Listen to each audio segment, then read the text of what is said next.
Hello everyone, నమస్తే అండి. అందరికీ నమస్కారము. వెల్కమ్ టు సుగ్నలక్స్ అండి. ఈరోజు మనం కాజు పన్నీర్ దమ్ బిర్యానీ మరియు కాజు పన్నీర్ టమాటా గ్రేవీ ఎలా చేయాలో మనం చూద్దామండి ఈ వీడియోలో.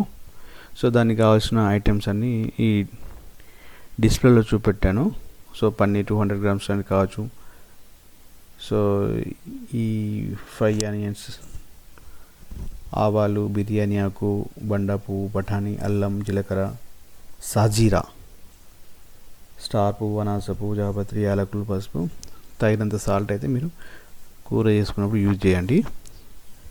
సో మనకి పన్నీరు, టమాటో, కాజు కర్రీకి 1/2 kg టమాటో చేసుకున్నాను. మిర్చి సరిపడంత ఒక 6-7 కట్ చేసుకోవచ్చు. సో నేను డిస్ప్లేలో చూపెట్టానండి. సో ఇప్పుడు మనం ప్రతి ఒక్క ఐటెంని డిస్ప్లేలో చూపెడుతున్నాను. కాజు కానీ, సో ఆకు, బఠానీ కానీ. ఇక్కడ బఠానీ మాత్రం పచ్చి తీసుకోండి. సో అవైలబిలిటీ లేక నేను మామూలుగా వైట్ పీస్ బఠానీ తీసుకున్నాను. బగారా ఆకు 2 తీసుకున్నాను. సో ఐటమ్స్ అన్ని డిస్ప్లేలో చూపెడుతున్నాను. సో ముందుగా మనము paneer fry and kaju fry చేసుకొని పన్నీరు, కాజు, టమాటో కర్రీ అంటే గ్రేవీ కర్రీ ఎలా చేయాలో చూద్దాము. 2 గ్లాసులు అయితే మీరు బాస్మతి రైస్ తీసుకుని పక్కకు కొన్ని వాటర్ పోసుకొని పెట్టుకుని నానితే బాగుంటుంది. హెవీగా మనకు బాయిల్డ్ కాకపోయినా దమ్ చేస్తాం కాబట్టి, ఎక్కువసేపు ఉంచుకోం కాబట్టి, సో మీరు నానబెడితే కొంచెం తొందరగా బాయిల్డ్ అయిపోతుంది. సో మనం తొందరగా అయిపోయే అవకాశం ఉంటుంది. సో మనము కంప్లీట్గా వీడియోలోకి ఎంట్రీ చేద్దామండి. సో ఇప్పుడైతే ఐటమ్స్ చూస్తున్నారో డిస్ప్లేలో మసాలా కూడా తీసుకున్నాను. చాలా తక్కువ తీసుకున్నాను. సో మీ దగ్గర చెక్క ఉంటే చెక్క వేసుకోండి. చెక్క నేను ఇక్కడ తీసుకోలేదు. సో వేడి నూనెలో కాజు వేయండి. కాజు వేసి మనకు బ్రౌన్ షేడ్ వచ్చే విధంగా ఫ్రై చేసుకోండి. కాజు అయితే ఖచ్చితంగా బ్రౌన్ షేడ్ రావాలి. సో బ్రౌన్ షేడ్ వచ్చిన తర్వాత మళ్ళీ నెక్స్ట్ పన్నీర్, మనం కట్ చేసుకున్న పన్నీర్ కూడా వేసుకొని ఫ్రై చేయండి. పన్నీర్ కొంచెం పెద్దగా తీసుకున్నాను పీసులు, ఎందుకంటే మనకి ఫ్రై చేసినప్పుడు మనం గరిటె తిప్పినప్పుడు ఏంటంటే దానికి అతకకుండా ఉండటానికి పీసులు పెద్దగా తీసుకోవాలి. ఆయిల్ కూడా మీకు క్వాంటిటీ ప్రకారం తీసుకోండి. ఎంత క్వాంటిటీ తీసుకుంటున్నారో ఆయిల్ కూడా దాన్ని తీసుకోండి. మన రైస్ బిర్యానీ వేయడానికి, కర్రీలో వేయడానికి ఎంత పన్నీర్ కావాలి అని ముందు చెప్పాను కదా, అది ఇప్పుడే ఫ్రై చేసుకుని పక్క పెట్టుకోండి. దాంట్లో సగం, దీంట్లో సగం మనం యూజ్ చేసుకోవచ్చు. కర్రీలో సగం, రైస్లో సగం మనం యూజ్ చేసుకోవచ్చు. అందుకనే మొత్తం నేను ఒకటేసారి పన్నీర్ మొత్తము ఫ్రై చేస్తున్నాను. బ్రౌన్ షేడ్ అయితే రావాలి పన్నీరు. సో ఈ కర్రీకి కావాల్సిన ఐటమ్స్ చెప్పాను కదండి. టమాటా ఒక 500 grams తీసుకున్నాను. ఒక 6-7 మిర్చిలు అయితే తీసుకోండి. అంటే నేను ఇక్కడ పావు కిలో మెన్షన్ చేశాను. ఒక 6-7 మిర్చిలు కట్ చేస్తే మీకు మిర్చి సరిపోతుంది. గ్రీన్ పీస్, మన గ్రీన్ చిల్లీ. తర్వాత గ్రైండ్ చేసుకోవాలి. అండ్ పేస్ట్ రావాలంటే మనం గ్రేవీ టైప్లో గ్రైండ్ చేసుకోవాలి. పుదీనా, కొత్తిమీర, టమాటా, మిర్చి, కొంచెం జీలకర్ర, వెల్లిపాయలు వేసుకోండి. సో చూపెట్టాను.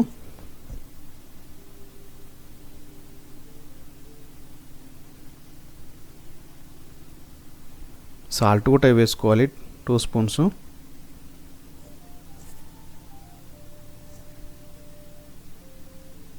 గ్రైండ్ చేసుకున్నానండి. ఇంకా పక్క పెట్టుకుంటాను మిశ్రమాన్ని. సో మీరు కొంచెం ఆయిల్ పోసేసి బగారా ఆకు, దాంట్లో కొంచెం జీలకర్ర, ఆవాలు కూడా వేసుకోండి.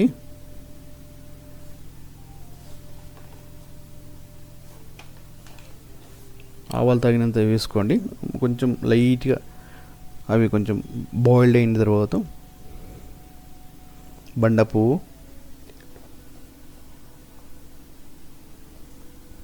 మిర్చి, రిమైనింగ్ బగారా ఐటమ్స్ ఏమున్నాయో అవి వేసుకోండి.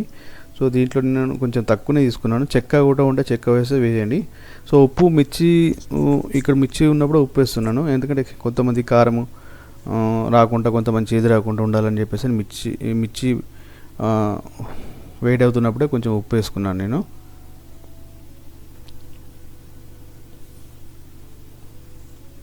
పసుపు తగినంత వేసుకోండి.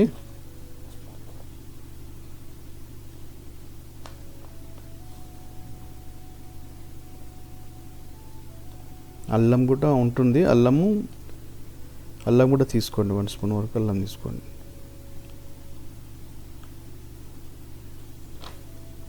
సో రిమైనింగ్ వచ్చేసి కర్రీ వేయండి.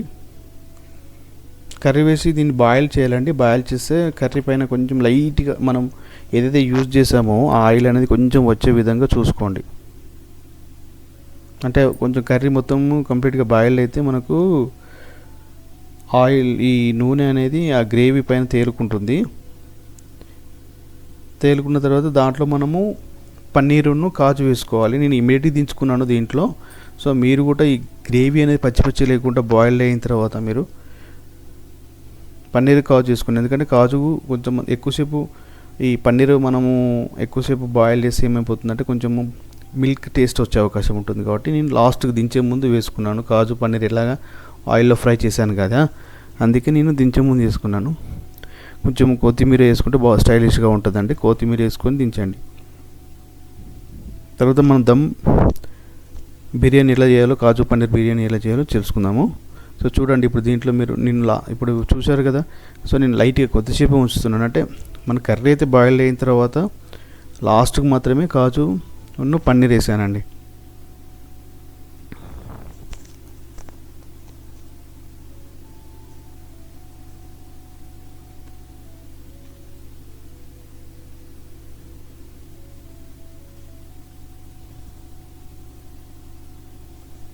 సో మనకి ఈ వెజ్ కాజు పన్నీర్ బిర్యానీ దమ్ చేయాలంటే ఫస్ట్ దీన్ని రైస్ కొంచెం బాయిల్ చేసుకోవాలంటే ఒక 5 గ్లాసుల వాటర్ తీసుకోండి. అంటే మనం 2 గ్లాసుల బిర్యానీ రైస్ తీసుకున్నాం కాబట్టి 5 గ్లాసుల వాటరు, దాంట్లో కొంచెం నెయ్యి, నూనె వేసుకోవాలి. సో వాటర్ ఇంత క్వాంటిటీ తీసుకోవాలని చెప్పేసి నేను మా ఊరికి చూపెడుతున్నానండి. సో మీరు ఏంటంటే మళ్ళీ ఎన్ని గ్లాసులు నీళ్ళు తీసుకోవాలి ఏంటి, కొత్త చేసే వాళ్ళకి కొంచెం కన్ఫ్యూజ్ అవుతారు. అందుకని దాంట్లో నేను 5 గ్లాసుల నీళ్ళు పోసుకొని నెయ్యి, నూనె, దాంట్లో కావాల్సిన మామూలుగా జీలకర్ర, కొత్తిమీర, పుదీనా, బిర్యానీ ఆకు, అనాస పువ్వు, మిరపకాయలు కూడా వేసుకోండి. సో చెక్క ఉంటే చెక్క కూడా వేసుకుంటే బాగుంటుంది. ఇక్కడ క్యారెట్ అవైలబుల్ లేదు కాబట్టి వీటిలో క్యారెట్ కోయలేదు. సో క్యారెట్ కూడా వేసుకొని బాగుంటుంది. సో క్యారెట్ వేసుకొని చాలా బాయిల్డ్ కావాలండి. ఒక షేడ్ వస్తుంది మనకు, కొంచెం లైట్గా ఎల్లో కలర్ షేడ్ వస్తుంది. ఆ బాయిల్డ్ అయిన తర్వాత ఆ బాయిల్డ్లో మనం ఇంతకుముందు నానబెట్టుకుని రైస్ వేసుకోవాలి. సో దాంట్లో ఇలాచీ కూడా వేసుకోండి, బండా పువ్వు, ఇక ఆల్రెడీ ఇంతకుముందు చెప్పాను, జీలకర్ర, ఇవన్నీ వేసుకొని బాయిల్డ్ చేసుకోవాలి. బాయిల్డ్ చేసుకుంటే స్టార్ పువ్వు,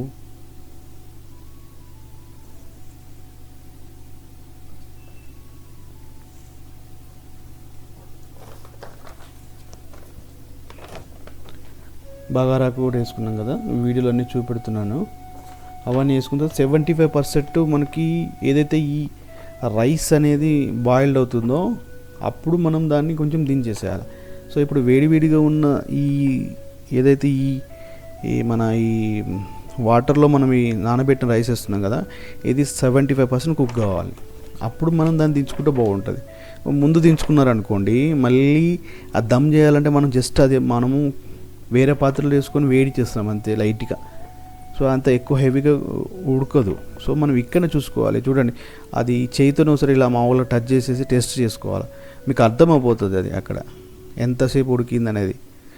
సో మనం పక్కన రెడీ చేసుకు పెట్టుకున్న ఒక పాత్రలో, అంటే మట్టి పాత్ర యూజ్ చేస్తున్నాము, మీరు స్టీల్ యూజ్ చేసుకోండి. దాంట్లో రైస్ వేసుకోండి. సో ఆ వాటర్ ఉంటుంది కదా, దమ్ చేసిన వాటర్ వంపండి, పక్కకు వంపండి. సో ఈ విధంగా వేసుకున్న తర్వాత దానిపైన మనం పన్నీరు, కాజు కూడా వేసుకోవాల్సి వస్తుంది. మిడిల్లో కొంచెం పన్నీర్, కాజు, మళ్ళీ దానిపైన రైస్ వేసుకుంటాం. అది బాగా టేస్ట్ ఉంటుందండి. మనం మళ్ళీ ఎప్పుడైనా సర్వ్ చేసుకున్నప్పుడు కానీ ఈ మధ్యలో మనం సర్వ్ చేసినప్పుడు చాలా టేస్ట్ ఉంటుందండి.